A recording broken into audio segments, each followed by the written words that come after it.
David? Okay, here's some fun. It's a show that's been entertaining audiences for a long time, and now you can experience the fun of Little Shop of Horrors. That's why actor Joey Taranto is here.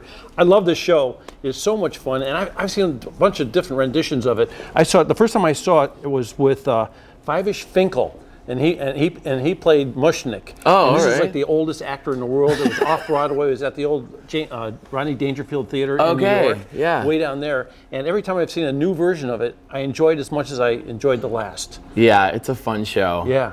What is the magic of the show, you think?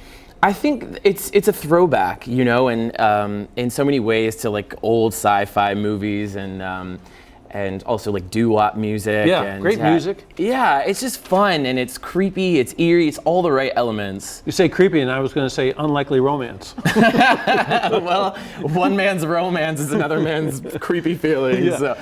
So you've seen the show, a lot of different renditions of this show. You probably saw the movie version. Steve Martin plays a character you play in this. Yeah, you know, I hadn't seen that movie since I was a kid, and I deliberately avoided seeing it because, I mean, Steve Martin is a genius, and those are big shoes to fill, so I deliberately avoided it.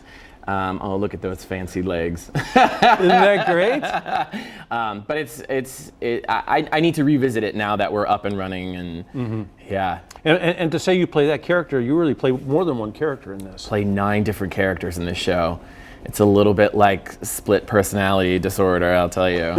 I have to work really hard to keep them compartmentalized. So who keeps you together so that you know which one's next? I mean, because I know you must get distracted once in a while.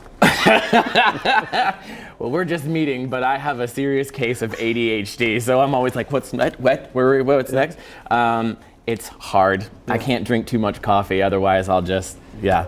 But fortunately, I have an awesome dresser who keeps me pointed in the right direction. What's your favorite song in the show?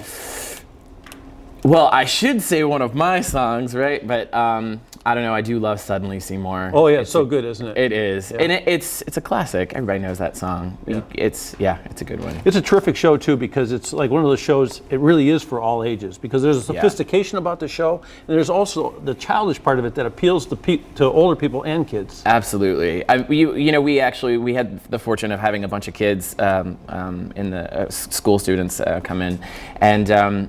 They were just the best audience because they scream, they're so vocal, they're not worried about how they look or sound, they're just like, they love the feed me line, huh? Oh yeah, I mean, well, it's funny because there's a point where I'm really mean to Audrey and I look at her and say, somebody talking to you? And I heard every kid go, oh. Like, you're so mean. Yeah. I know for a lot of kids, Little Shop of Horrors might be their first theater experience, and to see it here at Playhouse Square at the Cleveland Playhouse is just a remarkable place to see a show. Yeah, it's yes, and for us as actors, whenever we get to help somebody have their first theater experience, it's a gift, you know. What was your first theater experience? What show did I see first? Yeah. Annie. How about that? When I was little, and I with Sally Struthers. Yeah. Well, we shave your head, we can hook you up in again. You can do it, right? Hey, Little Shop of Horrors is tonight through February 7th, Cleveland Playhouse at the Allen Theater, and after you see that, you can go next door and see Annie, maybe. Who knows? That's right. It's all over the place at Playhouse Square, so check it out. Little Shop of Horrors, Moss Man guarantee on that. It's going to be good, and you're a good man. You're a good man. Thank you, sir.